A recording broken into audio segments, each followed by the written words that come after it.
কবুল হয়েছে ওইটা আল্লাহ তাআলা জ্বালায় পুড়ায় ভস্ম করে দেয়। সুবহানাল্লাহ। তাহলে কার কুরবানি কবুল হলো এটা কিন্তু আগের যুগের নবীর উম্মতরা বুঝতে পারতো, কিন্তু ওই সিস্টেম যদি থাকতো, গোস্ত খাওয়া, এরপরে ভুড়ি, কি বলে জিগরি, কি যে টেস্ট, কলিজা তো আরেক স্বাদ।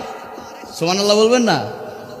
প্রত্যেকটা মানে নেহারির মধ্যে এক স্বাদ, গোস্তের মধ্যে এক স্বাদ, চর্বির মধ্যে আরেক স্বাদ, জিগরির মধ্যে আরেক স্বাদ। দিছে কে? আসতে বলবেন না, দিছে কে? পশু কিন্তু একটা, স্বাদ আমরা পাইলাম কয়টা? চারটা। সম্মানিত ভাইয়েরা, আমার বন্ধুগণ, হযরত ইব্রাহিম আলাইহিস সালাম তার পূর্বে যত নবী আসছিল সিস্টেমটা ছিল এরকম যে যার কুরবানি কবুল হতো তার কুরবানিটা আল্লাহ তাআলা ওই পশুটা আগুন দিয়ে জ্বালায় ফেলতেন, আর যেটা কবুল হতো না সেইটা দেখা যেত মশা মাছি, কি বলে মাছি, এসে ওইটা রক্তগুলো খেয়ে ফেলতো, ওইটা খোলা আসমানের নিচেই পড়ে থাকতো। সকালবেলা এসে সবাই দেখে ফেলতো অমুকের কুরবানিটা কবুল হয় নাই।